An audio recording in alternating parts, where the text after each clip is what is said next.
Um, Awards, QB rankings. Where do we want to start? Let's do the QB rankings first. You want to start at five, and then I'll go. We're doing NFC?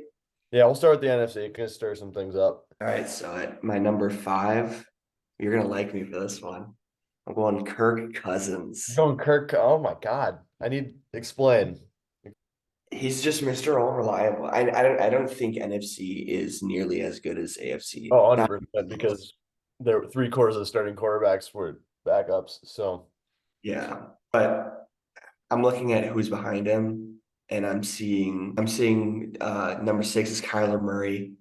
I mean, he hasn't been there. I, yeah, I mean, like, I agree with you in the sense that, like, it's hard for me to evaluate Kyler Murray's season because he played what, 9 games? It's six Yeah. something. I think if Murray is completely healthy and is playing like how he used to play, Oh I yeah, think I yeah. think he's top three probably. Oh And I yeah. think at this point in his career, he could probably be even higher. I understand that, but it's also a couple things. It's people are gonna be like he's off an ACL injury, so he's not gonna be what he was. Two, he's Right. playing. That's why I have him lower. Yeah, that's what I'm saying. He plays with plumbers and milkmen. Like there's like a number of things that he can't control that are working against him. My five is Matt Stafford. I think you've seen it for years. I've seen it for years. We forget how good this guy was before he busted up his elbow. Look, Okay, but here's the thing. You have to say why he's that low though.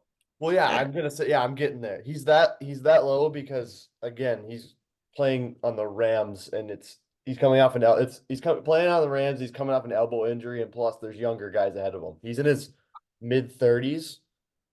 Like the last good season I remember him having was one of the Megatron years. So like not the one that he went to the Super Bowl no, with. like he went. No, I'm talking about with the Lions season. Yeah, I remember that. That's why he's top five is because he has the Rams Super Bowl resume on there. Number four, I'm going with the most overrated quarterback in the entire league. Here we I'm go. Jalen Hurts. Oh, okay. So yeah, you and I are gonna agree on that. I put Jalen Hurts at four, but I want to hear why you did it before what I did. He hasn't proven anything out. Like he has way too much help around him. That's why he went to the Super Bowl. He was not the reason that they went to the Super Bowl. In that same sentence, Brock Purdy though. You can make the same argument for Brock Purdy. That's the problem. I got Brock Purdy at nine, so I agree with Okay. that. So it's kind of weighted the same. But yeah, I have Jalen Hurts at four because if you take it's kind of like what you said. If you take Hurts out of that system, what the hell are the Eagles? Like you've got AJ Brown, you've got Devontae Smith, you've got all these guys, but They're still a playoff team. yeah, if you have Trevor Siemian throwing to them, it's entirely different than Jalen Hurts. And go ahead with your number three because I think you're gonna love my number three. Oh yeah, okay. I think I know where you're going with that. Then you're gonna be surprised with my number three. Actually, it's gonna be the person who probably should be the MVP this season. I'm going Dak Prescott. Ooh, okay. I know I don't mind that. And the reason I'll explain it after number two. Okay, I'll give you my three. My three is your boy Jordan Love. Uh, Hurts me physically. I'm just kidding. No. But yeah, it's Jordan Love because if you throw for 4,100 yards and none of your receivers are over 1,000, you're doing something. And that's not just scheme. And then the back foot throw, we all saw it. It was all flashbacks. It was all it's painful. But I just can't. calling it Tony Romo, and I'm saying it's Mahomes-esque. Yeah, it It looked a really little is. Mahomey. Just kidding. It looks a little Mahomey, buddy. But I think it's Jordan Love because again, 4,100 yards your rookie year against not bad defenses. Like my team's defense wasn't bad. Lions aren't bad. I Like mean, Bears had one of the best run Bears, defense. Bears beat us without giving up a touchdown. So or giving up a singular Bears beat you touchdown. guys this year? Yeah, Monday Night Football, we lost 12-9. We didn't give up a single touchdown and lost. Remember? I got memed. I got I memed for like remember that. days. That's rough. Number two, I have Jordan Love. Yeah. Okay. I And can. and and I wanted to wait to talk about Dak after it was because of the playoff game. He just watched the game, and that's why I have him over.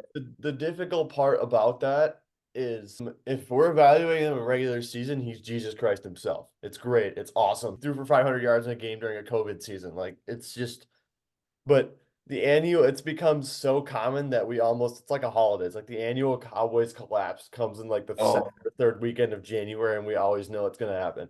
But exactly. yeah, I've got Dak at 2 again, only because he did, like he said, he was gonna drop his interception numbers. I think he threw what, 13 last year. I don't remember what it was. He threw double digits last year. I think he threw like 8 total, and half of those came against the Niners when they got rocked on national television. So he didn't turn the ball over. They averaged 30 a game at home. Yeah, losing to Green Bay isn't great, but I'm not going to put much stock into that in the sense that that was going to either happen that week or the following week against the Lions. So Yeah, it's true. It was gonna happen it regardless. was it was inevitable. And if they somehow got the NFC Championship, the Niners were going to steamroll them. We all knew the Niners were going to steamroll them. But who's your one? So my number one is because if I had to go through all the NFC QBs, rank them 1 to 10, but the way I'm ranking it is I want to win and I want a winner and I want someone who's been there and has proven himself. I'm going Matthew Stafford. Oh, okay. Hold on. Okay. That's that's hot. I'm not gonna lie. I strongly like I believe Matt Stafford's top 5. I don't believe he's one. I need a little bit more meat on the bone before you convince me. Just the grit that he gives to that organization or to any organization that he's played for, the Lions too, obviously. Yeah. But his mentality, it's just like the Kobe mentality, man. All he cares about is winning. I want my quarterback to be about that. Yeah, and he's about that. Yeah. He comes on the field with a broken ankle. He comes on the field with a torn Dislocated. ACL, Wasn't it a dislocated shoulder when he threw that left dislocated shoulder, right? Like foot that they dropped? I want someone who's not going to fold in the playoffs like Dak. I want someone who has experience, unlike Love, and I want someone who's going to take over the game, unlike Hurts. My one, a little bit of recency bias, is the guy they swapped Matt Stafford for, Jared Goff. I'm gonna look. You're gonna call me crazy. It's I, gonna. I don't mind that at all, actually.